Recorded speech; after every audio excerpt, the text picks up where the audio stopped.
Hi everyone, we're a group of researchers from the University of Duisburg-Essen presenting our work titled Disagree, You Must Be a Bot: How Beliefs Shape Twitter Profile Perceptions.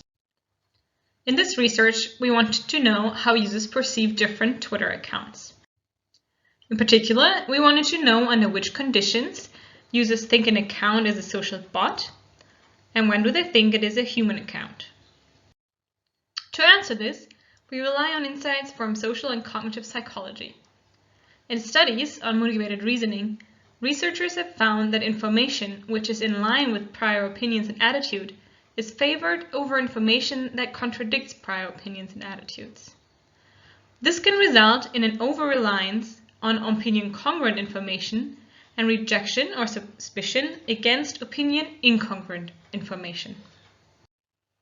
Hence, we hypothesize that users will perceive accounts they disagree with as more bot-like and accounts they agree with as more human. Because profiles can vary in the degree to which they seem automated, we propose that we find this bias for accounts that are ambiguous about their nature. Is an account clearly a social bot or a human? We don't expect an effect of motivated reasoning. We also assume that this process is dependent on how a user perceives an account.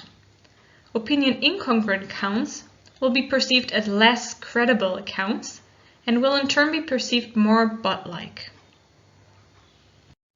We asked 151 participants to view 24 mock-up profiles and ask whether they thought a profile was a social bot or a human, as well as how credible they thought the profile was. We experimentally manipulated the perceived level of botness, ranging from obvious bots over ambiguous accounts to apparent human profiles.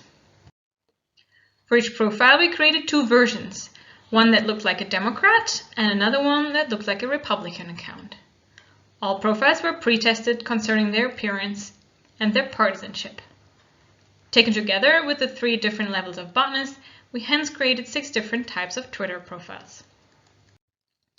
We also needed to know participants' partisanship and the control variables, time spent on social media, social bot knowledge, and demographics such as age, education, and gender.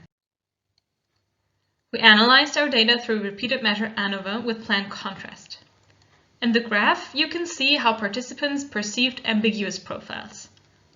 Lower values indicated bot perception, and higher values a more human perception. We find the hypothesized bias for accounts that are ambiguous about their nature.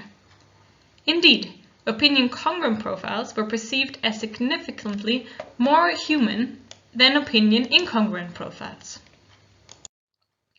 Unlike expected, we also find a bias for a clearly identifiable bot and human profiles. For different profile types, we find that the effect of opinion partisanship on the profile perception is mediated by perceived credibility of the profile. The repeated measure ANOVA resulted in no main effect for the congruency, which indicates no general effect of motivated reasoning when including the control variables. However, we found that the 3 control variables interacted with congruency. When interpreting these results, we found that younger participants who spent more time on social media and who knew more about social bots, showed a greater bias.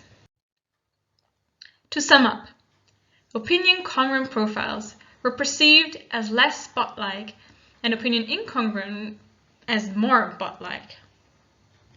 We also found that this effect was mediated by the perceived credibility of a profile. And users who are more fluent on social media showed a greater bias. With this result in mind, we suggest that users who spend more time on social media use the term social bot as a derogative. Because the bias was more pronounced for more experienced users, we also suggest that this could be due to higher processing fluency, which has previously been connected to heuristic processing, which increases bias. We also want to point out that social bot detection tools which rely on human annotation might reproduce and amplify this bias. Thank you for your attention. For any further questions, please feel free to reach out.